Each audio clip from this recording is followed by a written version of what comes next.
Shall I? Yeah.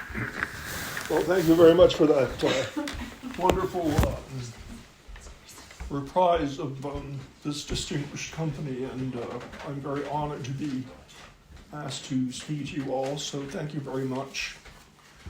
I'm going to talk about my book, Tyranny and Revolution, Rousseau to Heidegger. It's the third in a trilogy of books I've written for Cambridge U Press. The first was a scholarly work about the contrast between ancient and modern tyranny, focusing mainly on Plato and Machiavelli. The second was, and that book I should mention sort of crouched up to the edge of modern totalitarianism, but didn't really go into it full sway. So the second book was for a general audience, and it was about the history of tyranny from ancient times to the present, including modern totalitarian regimes, like the Nazis, previously the Bolsheviks, the Khmer Rouge, and so forth.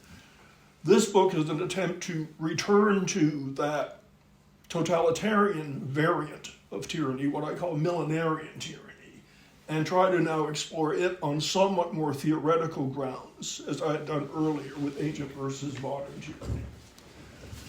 So the book is basically a series of interlinked essays on Rousseau, Kant, Schiller, Hegel, Marx, Nietzsche, and Heidegger. And I have four basic rubrics I'd like to kind of just introduce as an overview of what I was trying to do here, and see if we can get some discussion generated from that. The first of the four is, and Norman already touched on this quite eloquently, why hasn't everyone been satisfied with liberalism? By which I mean modern constitutional self-government. Liberalism, which you can say establishes the equality of opportunity for the unearned inequality of result, that furnishes us with the wherewithal, the economic wherewithal, to pursue whatever pastimes enrich us the most as long as they don't harm others. It guarantees the rule of law. It guarantees individual liberty. So again, I say, why has that not been enough for some people? Because I would say that barely as liberalism was off the ground with Locke and the Glorious Revolution in England, in 1750, Rousseau begins this great cry of fury and scorn and contempt with what he calls the bourgeois world, that this monstrous deformation of human character that is being created by the Enlightenment, and which represents a rejection of all previous noble traditions of patriotism and virtue. And that brings me to my second main rubric, the longing for the Greek polis. What is characteristic of most of the thinkers that I began mentioning is that they have a kind of longing for the Greek polis, the ancient Greek polis, and are searching for a way of somehow restoring what they see as its nobility, its patriotism, its encouragement of self-sacrifice, its discouragement of materialism. How they want to know, can that be restored to some degree in the contemporary world? However, the triumph of modern physics, the physics of matter in motion, it was all agreed, blocked the way back to a direct recovery of the society of the polis and its values, because, of course, ancient Greek thought and political practice, if you look at Plato, for example, had been derived from a view of the cosmos as eternally rational, orderly, and beneficent, in which human beings found their own place. The ancients believed we should live within nature. Nature provides us with our telos, with our end. But we can never presume to step outside of nature and master it and control it. But that's precisely what the modern project had done, going back to Machiavelli, built upon by Bacon, and finally, in a way, developed further by Hobbes, whose entire political teaching is based on the validity of the new physics of matter in motion. So how to get around that impasse? Well, the genius of the philosophy of freedom or German idealism is that they find a new source for that unity in human life, and it's the progress of history. It's in the progress of history now that we have to look for an objective grounding for human aspirations to virtue and fulfillment. So, beginning with Hegel, history in a way, and the notion that history is progressive and benevolent, provides us with that telos that the ancients would have received from the objective order of the cosmos. And I think that Hegel also thought that the progress of history could introduce an element of moderation and discourage extravagant political longings for freedom overnight. And it's been said of Hegel that if you take away his ontological speculations about spirit and so forth, the pragmatic political teaching is not very much unlike that of, say, Burke or John Stuart Mill or Tocqueville. Hegel was a moderate progressive for his era. And I stress, by the way, we have to not look at Hegel through the Marxist lens of Marx and Kojève. That is not the true Hegel. Hegel was a moderate conservative thinker in my view. And I should just mention in passing, maybe there'll be time for this in the discussion, that it was Rousseau who, in a way, showed Hegel the path toward the progress of history as somehow providing this new grounding of human aspiration, because it was Rousseau who provided the first, you can say, genealogy of the evolution of civilization out of the lost golden age of the state of nature.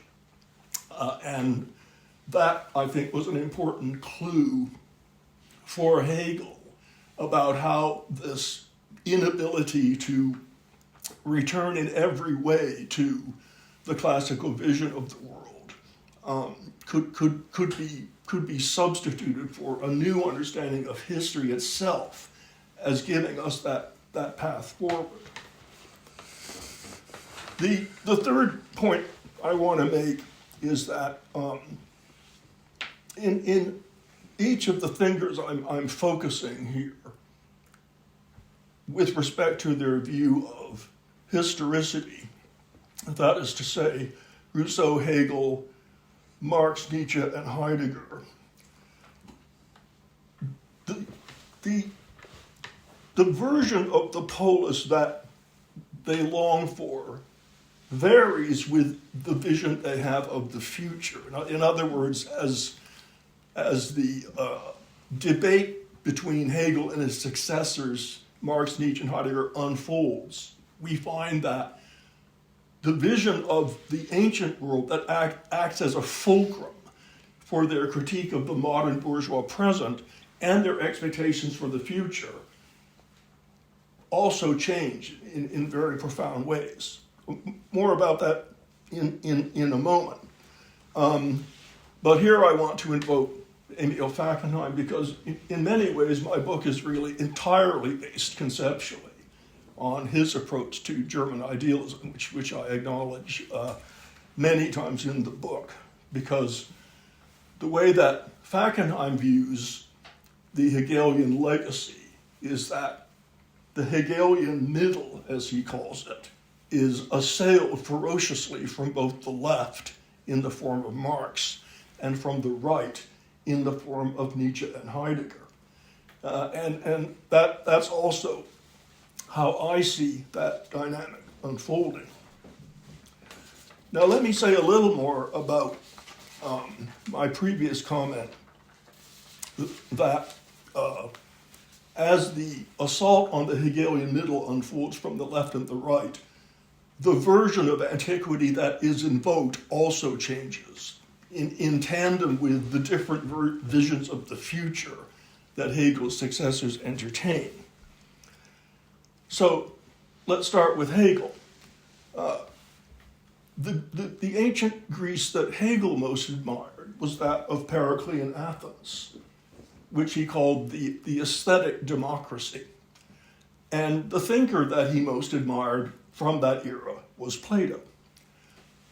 Now, that makes sense because Hegel himself has a moderate vision of modernity in which, in his view, we can combine the best of the ancients, namely their sense of communality, with certain important hallmarks of modernity, such as autonomy and individual liberty.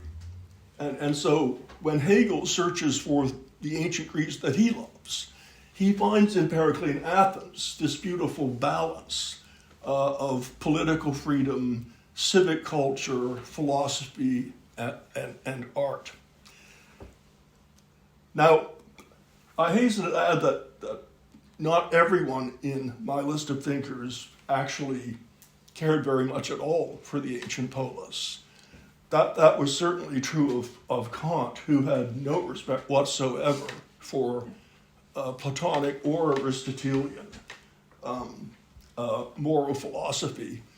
He once described it as a disgusting jumble of psychology and theory. And he particularly disliked the whole notion of Platonic and Stoic perfectionism as a kind of balance of the apex governed by the intellect. He just thought that this was a very sloppy jumbling together of little bits of things from practice that he liked, and then a theory of the soul governed by the body. Marx similarly had no time at all for the ancient polis. He couldn't have cared less about it. To him, it was just a slave society. It might have fancied itself a democracy and said so, but it really was a society of masters and slaves. Although it is true that Marx did like ancient materialism. And I think that can be understood if you look at what he says about socialism as having to be mainly a sensuous, lived experience and not some kind of Kantian ideal. So that part of the ancient heritage he did like. But of course, ancient materialism was itself rather resolutely apolitical. And so it remains the case that Marx does not share this kind of romantic nostalgia for the ancient polis. Now, what happens with Nietzsche and Heidegger, I would say, is that they, first of all, believe that Hegel's dialectic of spirit had robbed human beings of their freedom to define themselves and the future. That the dialectic of spirit was a kind of iron cage of determinism that imprisoned people and stifled future visions and stifled future efforts at human creativity. And so because they rejected Hegel's moderate version of modernity, they also turned their backs on his fondness for the Periclean era, or for the classical age, as we might call it. And precisely because they envisioned a coming revolution that would be markedly more violent and extravagant in its utopian expectations, they tended to embrace the philosophy of the pre-Socratics. You know, Heraclitus' famous maxim that physis is polemos, nature or the world is war, nature is strife. And you can put this together with a kind of love of Homeric heroism. And both Nietzsche and Heidegger are redolent with this preference for the pre-Socratics, this preference for Homer, and their complete rejection of Platonic metaphysics and classical thought in general. In fact, Heidegger, as his work unfolds, actually begins to argue that the greatest threat to human authenticity in today's world, meaning to say global technology, isn't a modern project at all. It actually originates in Platonic metaphysics. That Plato's metaphysics are already the incipient launching of global technology. Or as he puts it, that Platonic metaphysics are now working themselves out today as global technology. One of his bolder claims. So, what I think characterizes these post-Hegelian visions of the new world to come is that they bear virtually no resemblance to what we are now.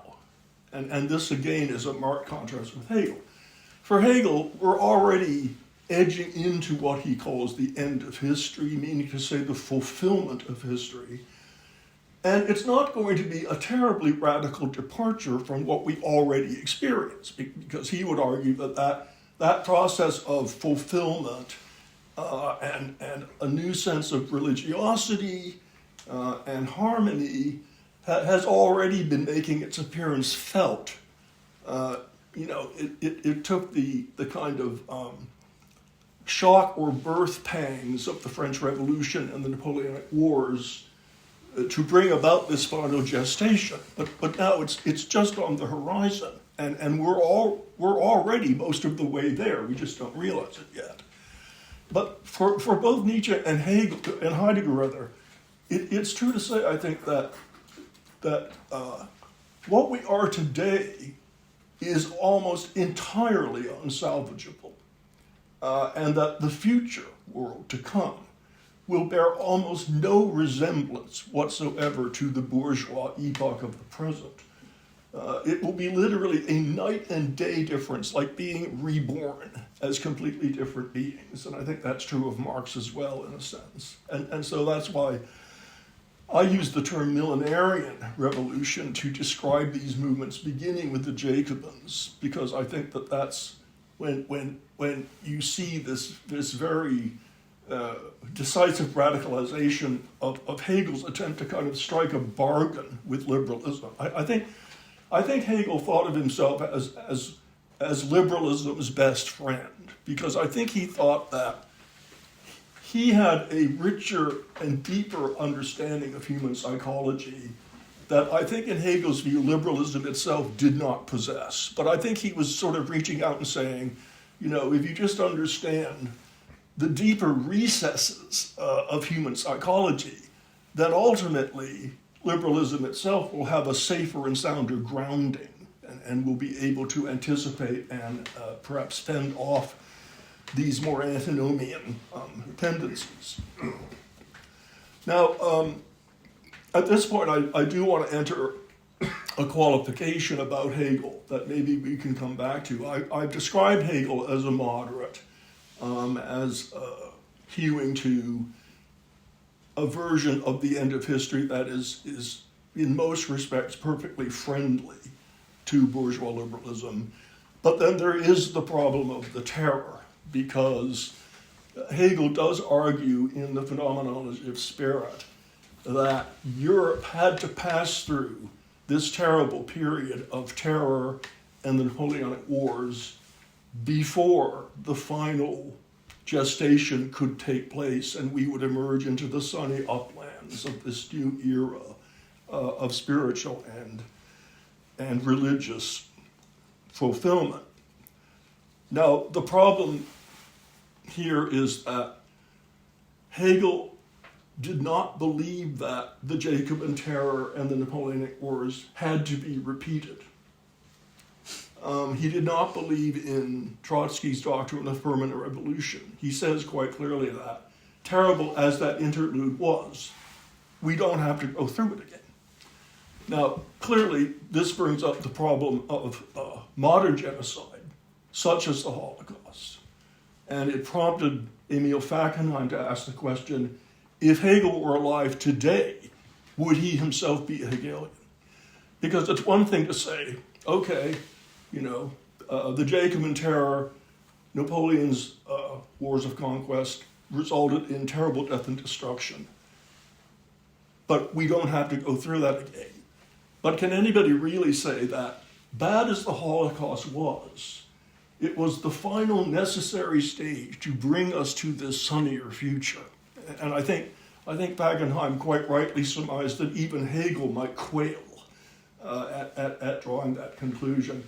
And we've had so many other examples of this kind of genocidal dialectic taking place. Now, I think that what one also finds with Marx, Nietzsche, and Heidegger, in contrast with Hegel, is that we enter a kind of successive revolutionary dyads or apocalyptic either-ors, right? Like Hegel argued that all of mankind was on the verge of reenacting the ascent from up the divided line into the spiritual daylight of the image of the cave. And we were all somehow going to complete that ascent, and bring to consciousness those moral and spiritual energies that had been accumulated over the eons. But for Marx, Nietzsche, and Heidegger, they, I think, posit, on the contrary, that a race or class enemy stands in the way of future bliss for everyone. And that race or class enemy must be annihilated before the true blessings of the new world can come into existence. What the Nazis called the National Socialist World Blessing.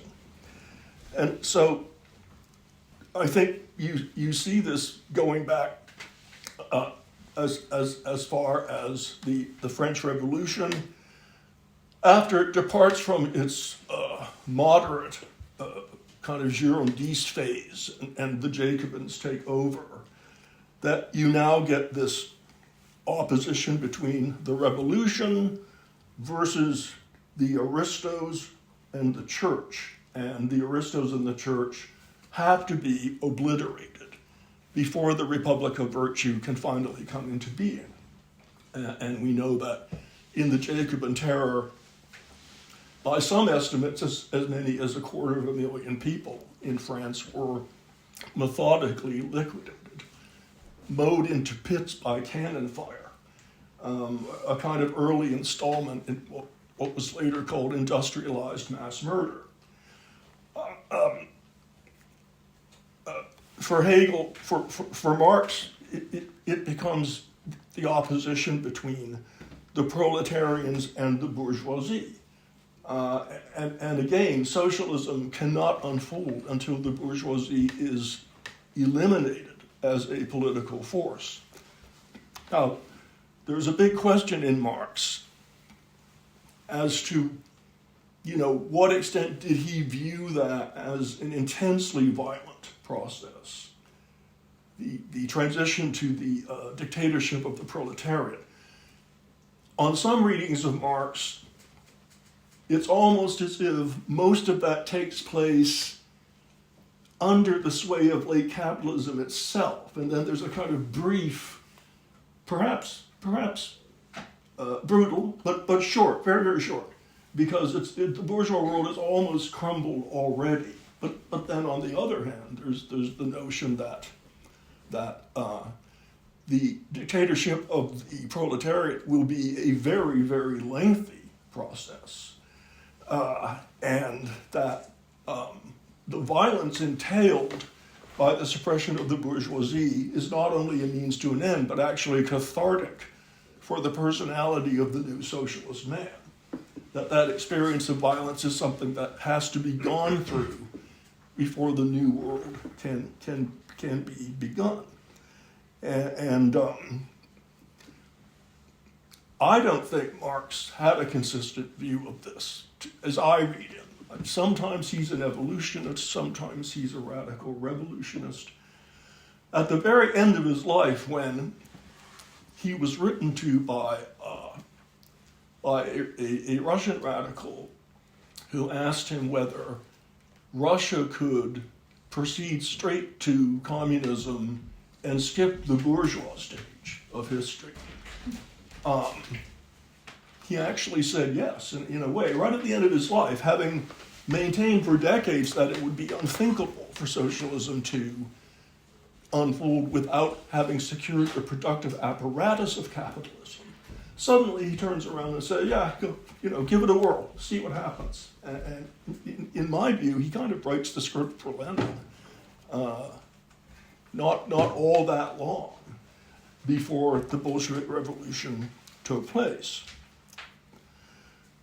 Now, with Nietzsche, you have another dyad, which you might term the emerging Superman versus the herd morality of the last man. There has to be a kind of planetary clash between these forces. Nietzsche predicts for the 20th century that this will be the era in which this opposition is finally resolved. He hopes, of course, that it will result in the triumph of the Overman. He cannot be certain of that, but I, unlike some people, believe that Nietzsche meant what he said quite literally in his posthumous work, The Will to Power, that these coming struggles might entail the loss of millions of lives, and that this would be a spiritual test for an emerging new global ruling caste, that they could carry out such terrible tasks and yet not succumb to bourgeois or Christian compassion.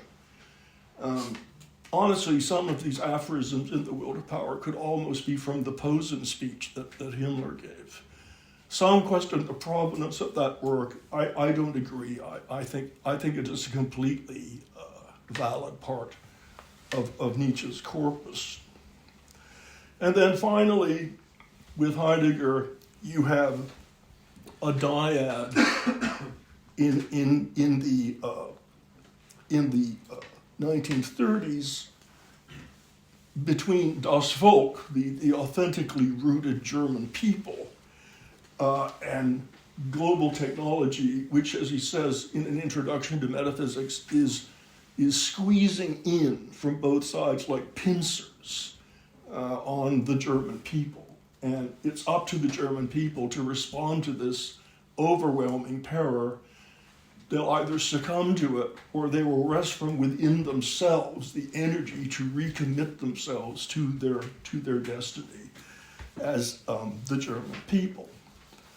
Later on, he has a rather different vision that pretty much abandons any hope in any form of the traditional nation state as the solution to this challenge. I think mainly because Germany lost the war, but in any event. And that finally brings me to my fourth rubric, which is to discuss whether and to what extent the thinkers that I've been discussing here promote extremist tendencies, whether and to what extent their thinking and its influence promoted extremist tendencies.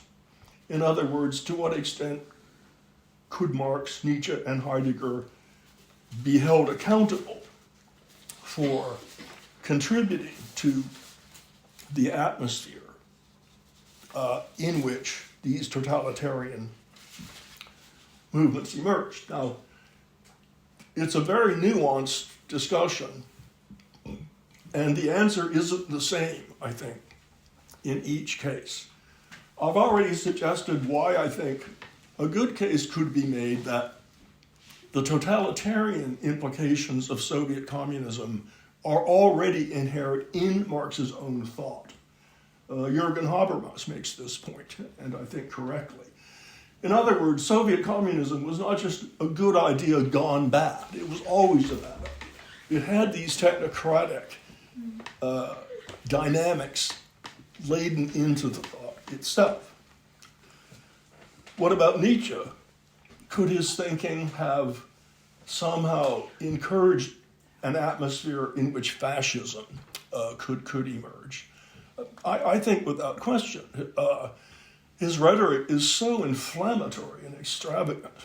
There are so many summons to action, to violence, and I don't think they're just meant metaphorically, this notion that, no, it's just an inner struggle for mastery. I think this is all an attempt to defang Nietzsche and separate him from this stigma, but I think it's abundantly clear in his writings that can we know that he would have embraced Nazism? No, not necessarily. We can't know that.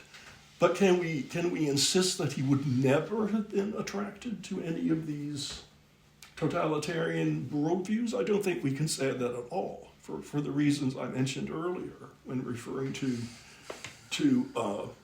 the will to power. But by the way, the terrible passages in the will to power, like the one I alluded to, you can find passages just as disturbing in all of Nietzsche's earlier works, calls for the elimination of the unfit and so forth. They're in what people say was his true corpus of writings. It's not as if he just sort of like went nuts when the will to power was compiled. So, and then finally Martin Heidegger. Well, there's a lot less ambiguity. Martin Heidegger was a Nazi. He was a committed Nazi. He wasn't naive. He wasn't a head in the clouds intellectual who lost his way. It wasn't because his wife was a social climber who wanted to be in the Nazi high society. No. If you read Heidegger, I think he had a deep and penetrating understanding of a certain version of National Socialism to which he was deeply drawn.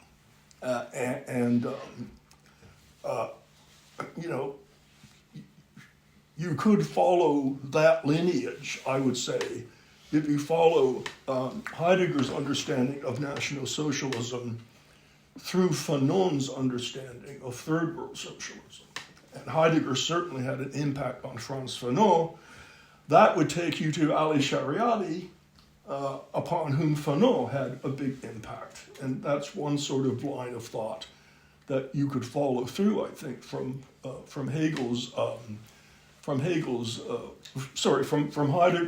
folkish fascism of the 30s, and of course Alexander Dugin, who it's now widely known, derives his own vision of a reunited Russian Slavic empire from Heidegger's understanding of Germany as the salvational people of the world in the 1930s. Dugin has in a way transferred that role in history to Russia. It is Russia that is somehow going to be the transformative people or the salvational people.